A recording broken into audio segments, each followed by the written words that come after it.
We've just been to a meeting here and I'm very, very honoured to have seen Percy Schmeister here today. We're at Kingston Moorwood in the college, and the hall here was absolutely packed out with people, and I think every single person here was in complete sympathy with what Percy had to say. Now this is a YouTube video. We've got the actual video of the meeting, which is going to be on Google Video, veoh, Disclosed TV and several others, and you'll see the whole thing there. We just want to give you here a little taste of what you'll miss if you don't go and see the whole thing. So we're going to say over to Percy, and he's going to tell you what kind of things he's been talking about. And as I said again, we're very, very honoured to have him here today. Thank you, Percy. Well, one of the there are many things that come up where there should be a real concern about not only farmers, consumers, but also in the whole area of control of people through patent law.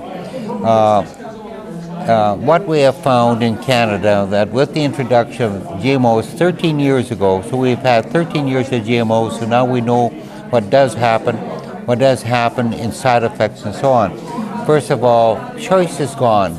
Farmers no longer have a choice.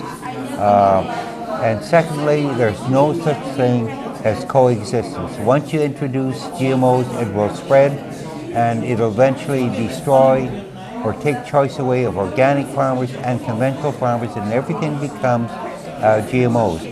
There's no such thing as containment. You cannot contain pollen flown in the air or transported or moved by bees. Seeds, you cannot contain seeds or contain, because seeds can blow in the wind. Transportation by farmers to their fields and from their fields. So the three important issues you always have to remember: you no longer have a choice, you will destroy the organic farmer, and no such thing as coexistence, and you cannot contain it. Worse than that is it's a total control over the seed supply by a corporation now, and which will give them total control over the food supply. And that's what GMOs really meant to the corporations, to get control of the seed supply, then gives them control of the food supply. Oh, that's brilliant. Yeah, okay. Okay. You were saying earlier on it's difficult for people to know what to do because this GMO Monsanto is sort of sweeping through us, isn't it, like a bulldozer, sweeping everything in front of it. Right. What sort of advice would you give people to try and stop the flow? Well, first of all, that people will have to organize, people will have to inform one another what happens not only in the lost biodiversity, but also the issues: how dangerous is it to eat GMO foods, what it does to the human health, and so on. So those are very important issues. People should communicate, but most of all, I believe they should contact their members of parliament. They should write letters and express their deep concern that GMOs should not be introduced.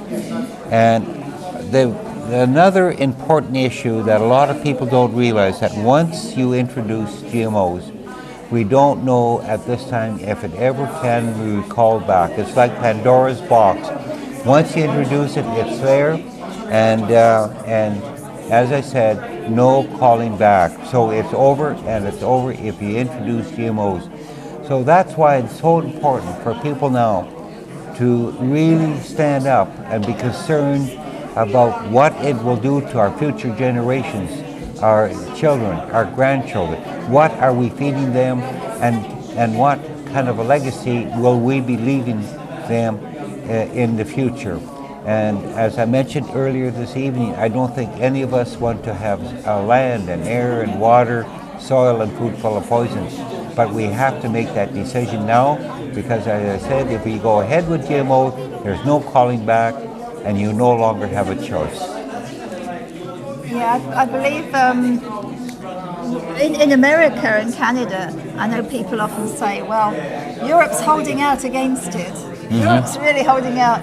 But it's the people of Europe, not the European Union and not our governments, because they're pushing too to get us in, aren't they, very, very strongly. So, you know, as Percy said, yeah, write to them, talk to them, shout at them, whatever it takes.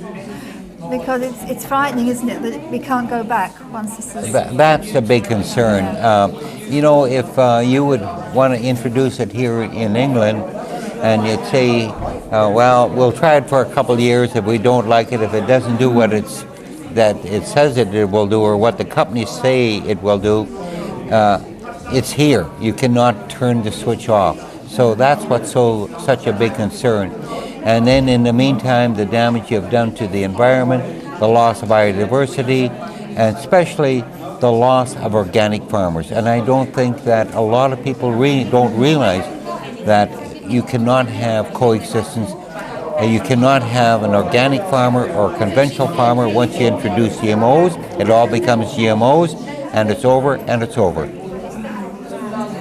Thank you very much. Oh, you're quite welcome. Thank you so much to Percy Schmeister, and I do implore you now, you've heard a little bit of what we've got to say. You will learn such a lot from this meeting. It gets technical, it gets into the third world countries, it touches so many parts that the newspapers don't touch. So go to Google Video, veoh, Disclosed TV, some of the others, the video will be on there. And you look for Percy Schmeister, or look for Morwood College, that will be MAURWOOD